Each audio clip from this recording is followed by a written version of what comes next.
I got a WhatsApp text message from an overseas number asking if I want to collab with Shein. And at first I was like, Shein text my phone. That must be a scam. I started off sewing professionally when I was about 15, 16. And then after I left high school, that's Denby High School in Nathan Clarendon, I went on to do fashion design level 1 and 2 at Garmix Art Academy. And I moved on and I started my own home-based business, same place here in Nathan Clarendon.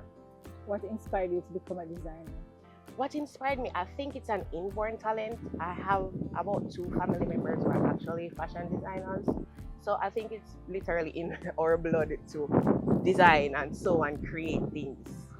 How has growing up in Jamaica influenced your design and creative vision? So I'm heavily inspired by 90s fashion. You won't see that here much, but I'm heavily inspired by 90s fashion. I realized that persons overseas looked to Jamaica for fashion influences and styles. How would you describe your signature style? So apart from being a fashion designer at Shein, where I do the sketches and they do all of the other technical stuff, I also sew and make outfits for customers.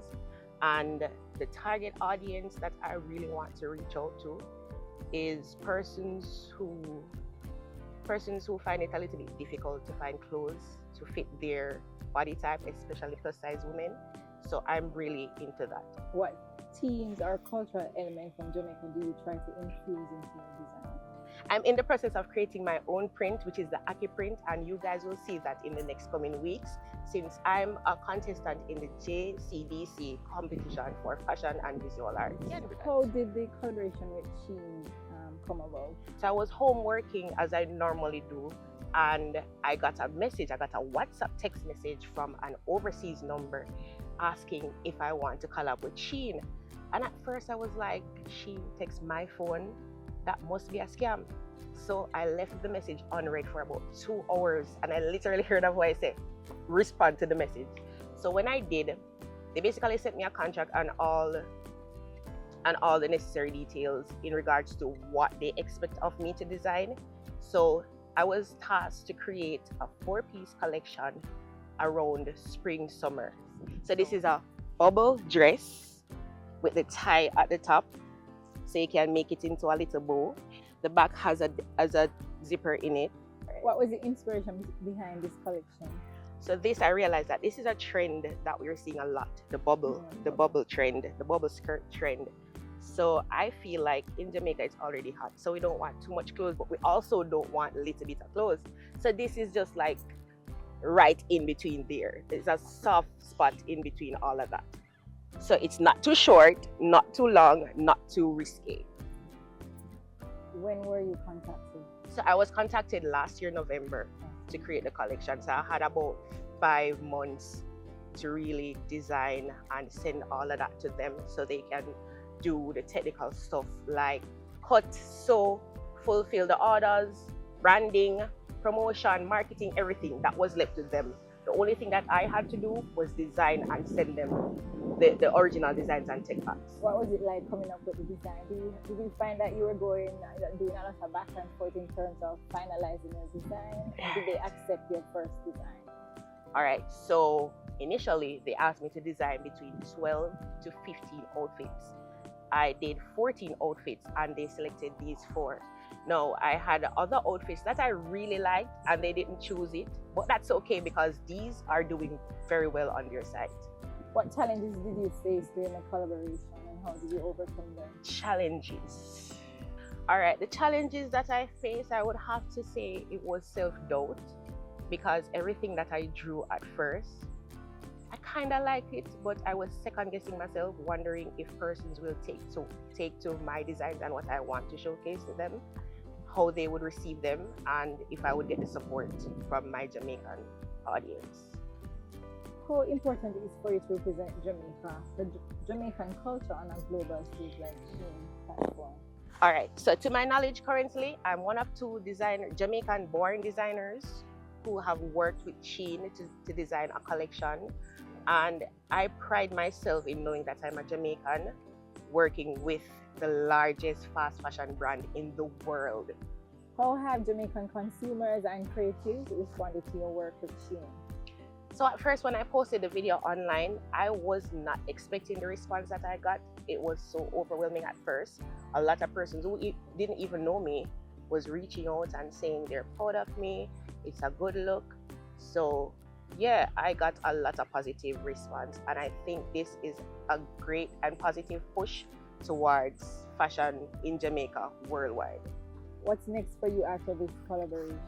I'm in the process of creating menswear because I realize that a lot of female Jamaican designers don't cater to men. I don't know why, but I want to do something a little bit different. However, I don't want to do the traditional regular pants and shirt. I want something sustainable, something that you can wear every day. You don't have to think too much about it. You can wear it to brunch, you can wear it to church, you can wear it to party with your friends. So it's like versatile clothing for men, but with a different take on what you see a normal man wear. Going back to when Shein called you, describe that moment. When initially last year, I think it was November 7, when they texted me, it wasn't a call, it wasn't an email, it wasn't formal. So I really thought it was a scam. So like I said, I opened the text message and I did not respond. I was like, but when I realized that it was a big thing, the first person I told was my mommy, and she's always supportive from day one. So she was really excited. How did Shein How them know about me? Shein has a brand separate and apart from Shein as you know it. It's called Shein X, where they collaborate with designers right across the world, fashion designers as well as graphic designers. They have a platform in which you can apply. No, I've been applying from 2022 and I did not get through. 2022, 2023, 2024. I applied, I did not get through. I entered several of their competitions which I did not win. So I think that my information was still on their platform, hence why they were able to reach out to me. And also, they watch my social media, as I came to realize afterwards. Is this your biggest achievement in your fashion along your fashion journey? All right, I would say globally, yes, this has been my biggest achievement. However, I've had successes in my fashion journey. 2018, I was the winner of Campari Pop Style for Old Harbor and Kingston. I was also selected to showcase a fashion collection in Cuba last year, May. And for your local customers, what do they normally come to you for? They are persons who are going to brunch, for example, chilling on the farm. How do you describe yourself outside of fashion? Who are you when you're not designing? There's nothing outside of this. This is what I do every single day, 24/7. Fashion, it might sound cliche, but fashion is my passion. That's what I eat, breathe, sleep every single day, 24/7. Now, if you're not working in Jamaica in this industry, where else would you do? Where else do you want to be working? Oh, great question. I would love to be in Lagos, Nigeria. The fashion industry there is booming. It's actually a 10 billion US dollars industry, and I'd love to be a part of that. They're so creative. I love their fabric. I love their rich culture. I love all of that. I want to be in Lagos, Nigeria right now. For locally, what would you want to improve the industry here, and what do you love about what is working now? What I love the most about the fashion culture in Jamaica is that everyone is an individual. Everyone has their own sense of style. They create whatever they want to, and it's always a hit. What I'd like to improve personally as a small business owner is making shipping outside of Jamaica a little bit less expensive for our customers, because currently it's really expensive, and most of the times overseas persons want to support us, but it's just really expensive for them to cover shipping costs outside of the country. So that's something you'd want the government to... Definitely. There must be something that can be done. What I think that the government can improve upon also in the fashion industry is giving us a chance to explore better quality fabrics, because we don't have much options here. And what I realized is that a lot of fashion designers locally are using the same type of fabric, so it limits our creativity and our individuality as designers. Are there any suggestions that you think the authorities here or the government here could, look at in terms of addressing the fabric situation? So in regards to the lack of quality fabric in Jamaica, Nigeria and Jamaica have a good relationship going on. So I think that they can not say step away from tourism, but add the fashion aspect to it. Because like I said previously, Lagos, Nigeria is a fashion hub. If we can collaborate with them and do some form of exchange in regards to getting quality fabrics here, I think that would boost the fashion industry here in Jamaica. What is your biggest goal that you're aiming to achieve in this fashion industry? So for my short-term goal, what I see myself diving into is probably creating a space like the garments free zone and just having that up and running. Like, we don't need to be afraid of China, India, all those countries that specializes in mass production. We don't need to be afraid of delving into that. Even though we're a small country, I feel like we can invest in the garments free zone and have a space where designers can go in and find persons to produce the bulk quality or whatever quantity they want to produce. Because most designers, they do the work themselves. They design, they sew, they do the branding, market, everything themselves. So if we can just design and have a space where we can manufacture our goods, that would be so much better for us. So you want us to go back to when we had that? Right. What advice would you give to young Jamaican designer hoping to break into the global fashion scene? Be yourself. Stay true to yourself and what you want to produce.